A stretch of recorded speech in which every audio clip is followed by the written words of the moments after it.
Xazinem Tortil Tarbiyalash Markazi hammamizning xazinasi. Yigit degan oilasi va atrofidagilarning yetakchisi. Ota-onasining vafodor o'g'li. Ayolning ko'yimchan yo'ldoshi bo'lgan samimiyat ahlining ismidir.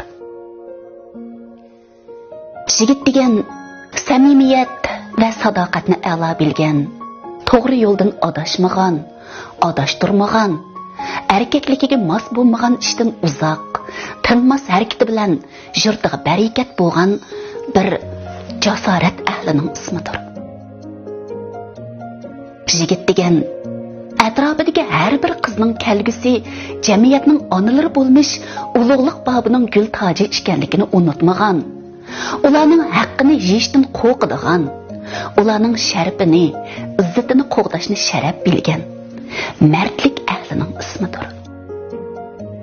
Yigit degan yigitlik so'ziga dog' tekkizmaydigan, yigitlikdan bir ota, bir ona, bir qiz, bir jamiyat, bir yurt kutadigan majburiyat va mas'uliyatni to'nigan va ado qilishga tirishadigan bir fidokor ahlining ismidir.